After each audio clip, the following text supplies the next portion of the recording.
Hi and welcome to this NPTEL course titled The Novel and Change. We're looking at Jhumpa Lahiri's novel The Lowland, particularly in relation to how the character of Gauri, the female protagonist in the novel, corresponds to different forms of transgression and transition, both geographical, as in physical movement, but also psychological and deeply existential.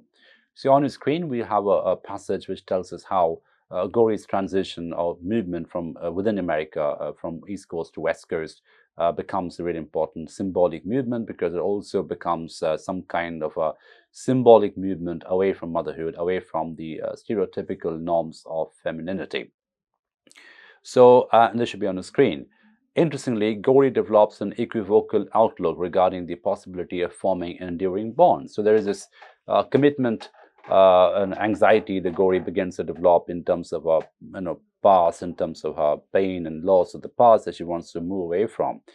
While a rooted existence threatens her sense of freedom, Gauri needs to anchor her fragmentary life, as implied by her need to form certain bonds. So she becomes very strategic in terms of forging certain kinds of bonds.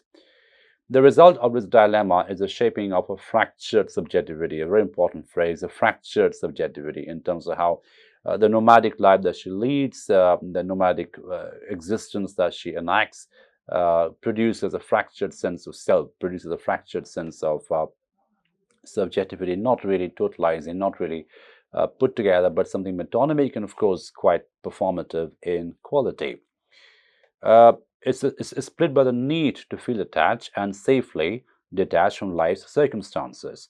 Consequently, Gauri is willing to experience a series of casual relationships, being careful not to let those affairs turn to something that might complicate her life. So the sense of superficiality becomes a very strategic choice in Gauri. The fact that she doesn't want to forge or establish deep social bonds or deep kinship structures because of a past which she wants to forget. So the sense of movement away from the past is also done in a very strategically superficial manner. So superficiality becomes a strategic choice for Gauri in many ways. At the same time, Gauri learns to uphold aloofness. So this is what I meant by superficiality. So a very superficial detachment or play between attachment and detachment, almost translucent in quality or in terms of how a character appears in social setting. So she wants to uphold aloofness, indifference, strategic indifference, as a paradoxical form of connection that celebrates what I would call ghettoized individualism. So there's that whole idea of ghettoized individualism is important for us to understand because at one time, at one place, she's an individual, obviously very aware, very conscious of her individuality, and very careful and anxious not to give herself away to structures of social conformity. But at the same time, she has a strategic relationship in terms of her social interactions and social kinship structures, kinship forms. So there is this paradox of aloofness, a paradox of connection, but also indifference, the interplay of indifference and association that forms what is defined over here as ghettoized individualism, a very important phrase. So individualism, which operates in small circles, strategic circles, superficial circles. As self-punishment of having abandoned her family, Gauri refrains from establishing other significant bonds. So there's a very complex structure of guilt and liberation that Gauri has in her mind. As someone who was liberated from forms of earlier forms of constrainment or early forms of claustrophobia, earlier forms of encoding and conformity. But at the same time, that departure from that template also creates paradoxically forms of guilt. So this interplay of guilt and liberation is something which constrains Gauri's movement, and this, of course, makes her anxious and reluctant to form new social bonds. And this should be on the screen, the quotation over here. So given what she had done to Subhash and Bella, so again, you can see how the language over here betrays a sense of guilt, sense of responsibility and ownership of having abandoned people that she was supposed to take care of. It felt wrong to seek the companionship of anyone else. So it is a sense of reluctance and guilt put together. Isolation offered its own form of companionship. She had no wish to overcome it. Rather, it was something upon which she had come to depend. So isolation, or that gives her tranquility, that gives her sustenance, with which she had entered by now into a relationship. more satisfying and enduring than the relationships she had experienced in either of her marriages. Now, you find that the almost flippant way in which either of the marriages mentioned over here is reflective of the existential condition of Gauri, that she finds more meaning, more sustenance, more endurance, really, in tranquility, in her own company, in an isolation, than either of her marriages. The fact that she can so casually mention it also is reflective of a psychological condition. Now, Gauri's option for reclusiveness illustrates her preference for a cultural model that privileges self-centeredness and individual freedom. So there's a sense of choice, but obviously it's also a cultural template because moving away, as it does, from the very conservative Indian tradition of a communal life, coming together with people, living for other people, into a very, very narcissistic, self-centered lifestyle, which is obviously more compatible culturally with the American system of life. That also becomes some kind of a symbolic transition. The privileges of self-centeredness, which privatizes freedom, choice, agency, and so on and so forth. Persistent in her rebellious stance, Gauri continues to reject interdependent parameters of identity formation. So, this movement away from interdependence and this reliance on independence becomes a question of choice for Gauri. And that choice becomes important for her existentially as well as at the level of identity. Her dependence on independence suggests that there's a paradox of dependence on independence, so she's absolutely reliant on isolation. Suggests the emergence of a composite identity profile that blends a character's flight from rooted structures with an impulse to cling to durable configurations, more enduring configurations, as it were. And this, durability is equated or becomes a function of isolation. Durability becomes a function of independence over here. And any form of kinship, any form of interdependence becomes a problem for her, becomes a threat to durability, emotionally as well as socially. The fact that Gauri's anchor is her own being suggests that she enters a zone of self-sufficiency that condemns her to perpetual segregation. So it's almost like she's paying the price of abandonment. So like I mentioned, the interplay of liberation, enjoyment, and guilt becomes important over here. And she's almost condemned to perpetual segregation. She's sort of marginalized by herself, by her choices. Now we come to the point where we have the character of Lorna in the novel, that obviously is a lover of Gauri, the non-heteronormative relationship, the same-sex relationship that she establishes with this character. Of course, in a dramatic departure from her two heteronormative marriages from early on, and of course, the child that she has from the heteronormative marriage. So the choice of leaving behind the child, leaving behind the normative past, the conventional kinship structures of the past, and the movement into a very non-conventional or alternate reality, alternate forms of kinship becomes important here. Which means at a very macro level, this whole novel becomes a very interesting entanglement of kinship and alterity, this interchangeable quality of familiarity and alterity, which Gauri embodies in various ways, sentimental as well as structural. Despite Gauri's permanent sense of guilt, her successive oversteppings illustrate the adherence to individualist set-up norms is stronger than her capacity for altruism. So individuality becomes more important than altruism. After breaking up with a female lover, Lorna, Gauri realizes that this abrupt change replicates the pattern of a shifting between identity roles. So identity becomes a function of mutability, a function of kinesis, a function of change. And there's a quotation here.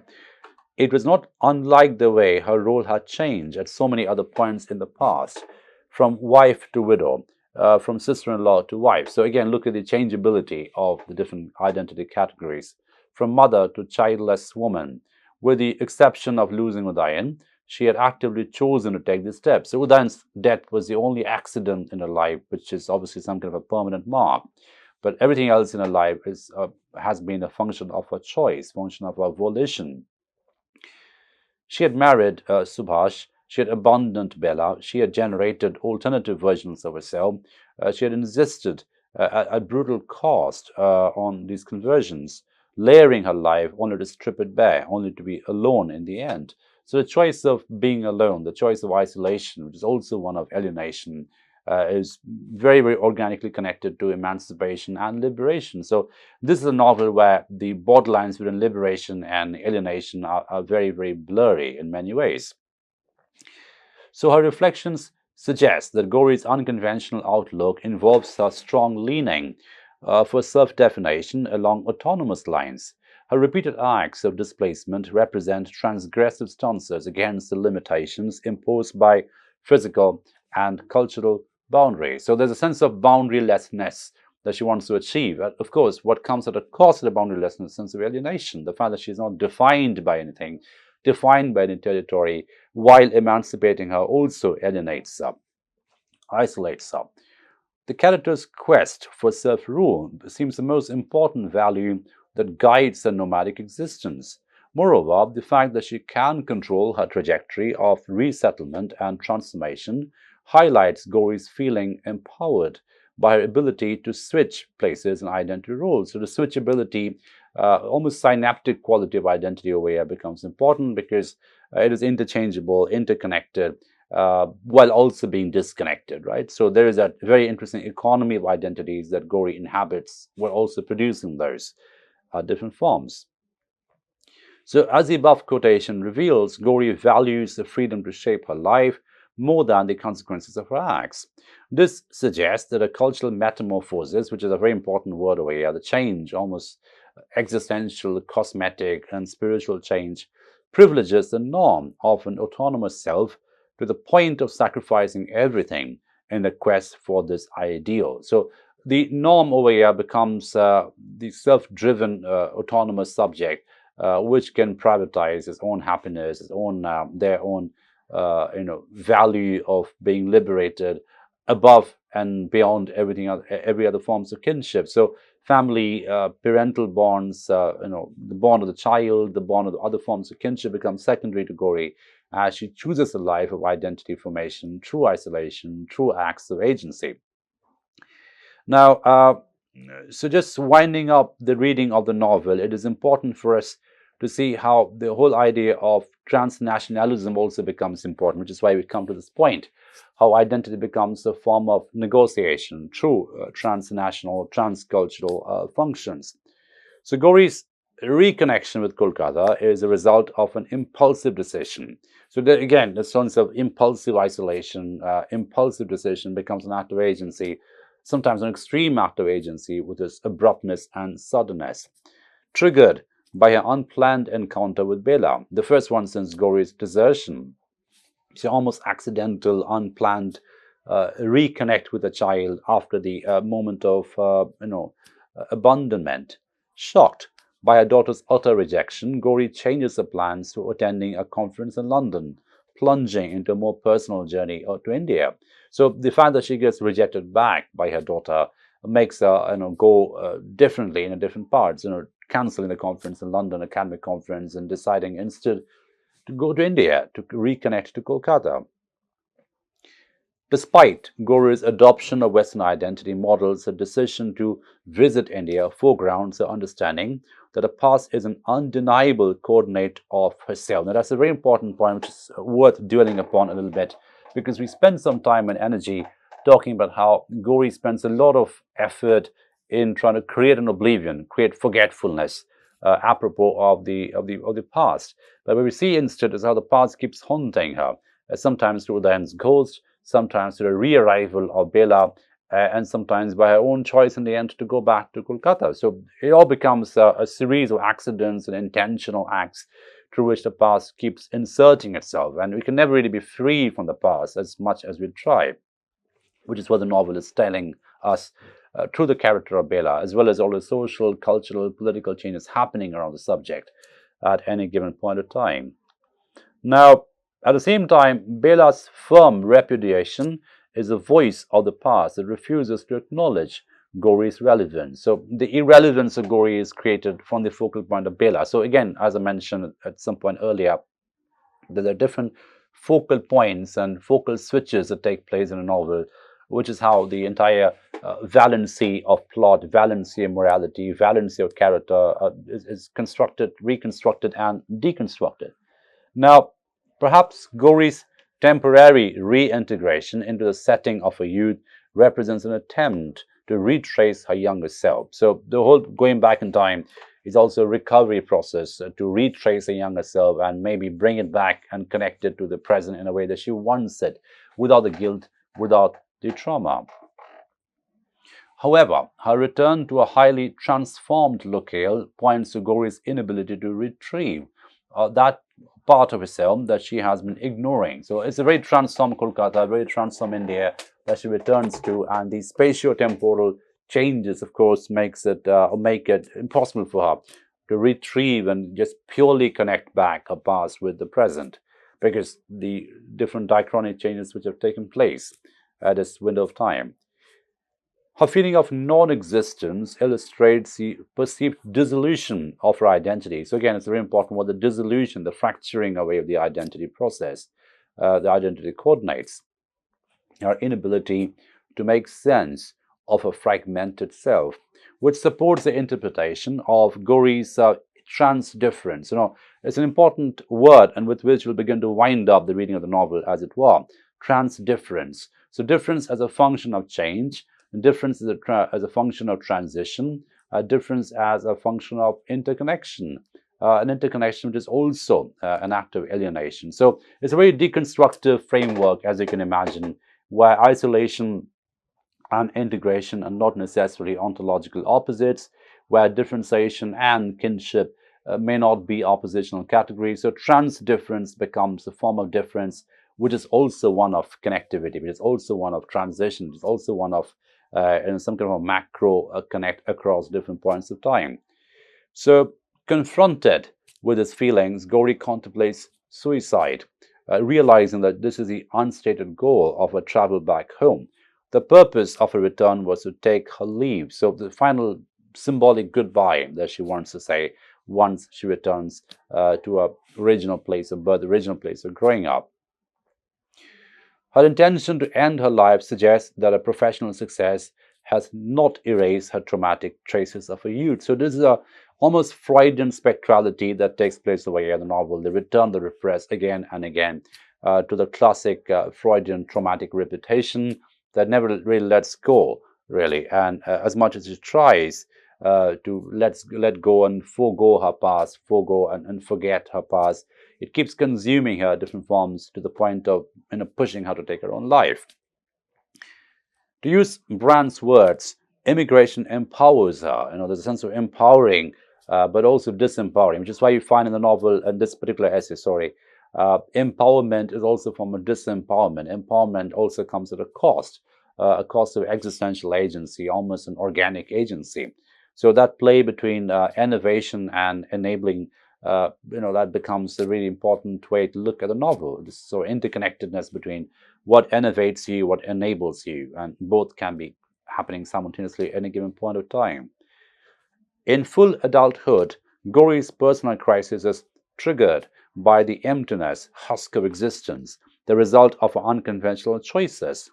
Gauri's identity crisis illustrates the ambivalent potential of mobility in relation with women's empowerment. So how the entire idea of mobility, and this is something we talked about earlier also, the cautionary stance of looking at mobility as necessarily a liberatory framework, whereas a more complex, a more ambivalent framework through which the self not just enacts agency but also loses agency. And obviously Gauri's sense of alienation, which leads her to contemplate suicide, is a classic example of that, extreme example of that, one would argue. So on the one hand, Gauri's depression suggests that the freedom to redefine herself along autonomous lines has not generated the desired fulfillment. So the idea, the entanglement of death and desire, again, a very Freudian entanglement, it gets played out and illustrated and dramatized in different ways through the character of Gauri in Lahiri's Lowland. Finally, I argue the argument of the essay is a transgressive urge has resulted in a vacuum of identity roles that indicates or induces feelings of confusion and desperation. Seen from this angle, Gauri's mobility provides the necessary freedom for personal reinvention while opening a chaotic dimension devoid of grounded references. So the sense of freedom, sense of liberation also brings with it in its wake, a sense of innovation, a sense of liquidation, shall we say, shutting down, devaluing herself. So the sense of value diminishes even as the self pushes itself to acquire more and more agency, more and more freedom, which in a way is a fundamental articulation of ambivalence that the novel is making over here, which obviously is a very complex, very philosophical, and very political in many ways. So this allurement of the new world, the allurement of the Western world, which promises and tantalizes the subject with different markers of agency and freedom and privilege and choice, ends up enervating the subject, ends up liquidating the subject and shutting the subject down, or making the subject, forcing the subject to devalue herself in very, very dark, depressing ways. So the final bit over here that we would like to end with is the image of the Durga Puja in Kolkata that Gauri comes back to. And again, as you know, Gauri, here's where the name of the Gauri becomes important, because Gauri, of course, is another name of the goddess, and the return to home is the symbolic return of the goddess to home, to her father's home, her paternal home, for a few days before she has to go back again to her in-laws' house. It's a cycle of arrival and departure that Durga Puja illustrates as a festival, a very carnivalesque festival, which is also the triumph of goodness over evil, the triumph over the female energy over the demonic energy. So it becomes very familial as well as very cosmic in very symbolic ways, and that's something which the novel illustrates as well. So Gauri's arrival in Kolkata during the Durga Puja festival places her into an intricate web of mythic representations. This is where Lahiri's novel really draws on the myth, the mythicality around the female subject, while also situating the myth in a very local condition, a very local existential lived reality. That mythic representation corresponds to womanhood, which affect Gauri's understanding of her diffused identity coordinates. So as one facet of the great goddess Devi, Durga embodies the divine female energy, Shakti, the dynamic aspect of the absolute that fuels the manifest creation. So Durga, obviously, she's an embodiment of creation, embodiment of goodness which triumphs over evil. So at the same time, under the name of Mahishasura Durga is a slayer of the demon, slayer of the darkness, slayer of the ultimate forces of evil, a fearful symbol of female destructive potential. So you can see how construction and destruction go together in very cyclical, complex ways through this mythic rituals that Gauri finds herself connected to in very symbolic, psychological ways. When Gauri arrives in Kolkata, the omniscient narrator foregrounds this martial aspect of Durga, the military aspect of Durga, the slayer aspect of Durga, the killer of the demon, as it were. Her resplendent, formidable posture with the demon at her feet. I think one can correlate this combative aspect of the goddess with Gauri's own transgressive self-definition, strongly imbued with a cruelty in a certain sense to the people she rejects, Subhash and Bela. The Durga Puja is also an implicit reminder of Sita's fidelity. This element alludes to Ramayana, whose hero Rama invokes Devi to help him with the fight with Ravana, the kidnapper of his wife Sita. So from one angle, Gauri's decision to leave Subhash may stand for an act of wifely devotion to Udayan, whose loving memory she preserves. At the same time, the same gesture results in mercilessness towards Subhash and Bela, marking the destruction of family bonds. So we see how this becomes the ultimate example of ambivalence. On one hand, the reading can also be one of fidelity. It can also be one of abandonment, and both readings can be equally valid at any given point of time. Now, therein lies the complex mythical subplot at play over here. We saw something similar happening with the character of in characters in Akinarayan's Guide, where the mythical subplots, the mythical elements and forces and figures were brought back to comment on the contemporary context, something we see happening here in this novel as well. Now, just to sum up, we can see how complex the novel is, and we will now wind up our reading of the novel. But it's important for us to look at Lowland as a profoundly political novel, which is also plucked into many mythical structures, mythical figures of return and recursive arrival and ultimate dislocation. It's a novel about dislocation, and we can see how the lowland as a spatial metaphor becomes important as that land which lies between other land masses, that land which is undefined, that land which can be shaped into many forms, that land which can be built on, that land which can be a site of violence, a site of transgression, but also a site of construction, right? That messiness, the mutability of the landmass, which is defined by the name lowland itself. And again, that spatial metaphor becomes a very important way to define the different diachronic, subjective, existential changes that a novel represents in different forms and figurations. Now, what we see happening in the sort of the novel throughout is see how the very volatile political movement in Naxalbari is sort of transcended, but also radically revised and radically rejected. Because what Gauri what does as a wife of the martyr of the rebellion is find a life of her own. She doesn't really romanticize the past. She doesn't really romanticize or becomes nostalgic of the rosy revolution, of the glamorous revolution which made her husband to a martyr. Rather, she wants to move on and forget the revolution, forget the memory of the revolution, and forge a life of her own.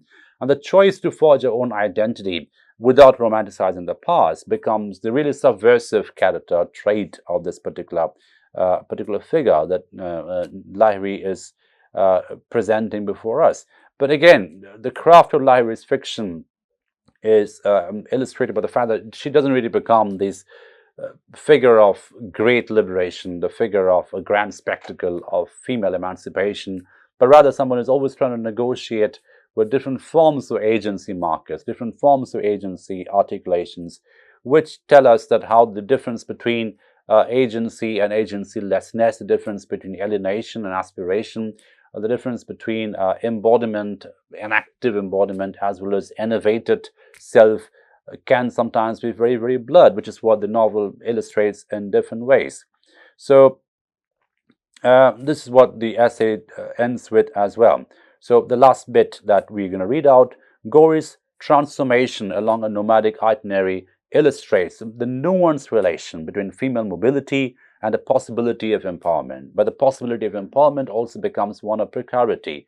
One can also become one of consumption, can also become one of innovation and liquidation. There are ample references to the novel which illustrate that. So while Gauri's accelerated relocation enables her escape from entrapping conventions, it eventually signals a lack of stable references that demands to be fulfilled. So it also creates a vacuum, a sense of identitylessness. So the aspiration for identity also creates identitylessness in different ways. Her paradoxical entrapment in a detached condition, devoid of conventional rules, illustrates the limit of a vision that privileges uprootedness / nomadic becoming at the expense, this is an important bit, it comes at the expense. It's not really a neat, uncritical liberation paradigm over here. It's a very ambivalent articulation because it comes at the expense, at a cost of rootedness and settled being, which obviously creates a psychological alienation, dislocation at extreme levels in the novel. So Gauri's tormenting dilemma suggests that Lahiri wishes to foreground the equal relevance of grounded / rooted references and fluid, nomadic, rhizomatic coordinates in a fabric of contemporary identities on the move. So which is what makes The Lowland such an interesting novel. It's such a complex novel because it doesn't really give us any flawless character, it doesn't really give us any heroine or any character that is sort of becomes a perfect embodiment of transgression without also falling back in the trap of patriarchy, falling back in the trap of emotional dislocation, emotional alienation, and so on and so forth, which is something which makes it very comparable in many ways with Dangarembga's Nervous Conditions, where we say, again, the difference between female agency articulation and female complicity, location and dislocation, movement away towards appropriation and aspiration, and movement back into entrapment, sometimes very problematically porous and very, very, close to each other to the point of being not really very clearly mapped out. So that not being able to map out, that unmappability creates this messiness, which makes the characters, both nervous conditions and the Lowlands, so flawed, so human, and so relatable, and so alive in so many ways. And like I said, the title of the Lowland itself becomes a metaphor of messiness, mutability, the forever formative phase of the subject through which construction, deconstruction, and destruction can happen sometimes simultaneously. The Lowland becomes a perfect metaphor of the rhizomatic subject formation, which can also be simultaneously an act of deformation and reformation. So with that, we end our reading of the Lowland. We move on to the final text in this course in the subsequent sessions. Thank you for your attention.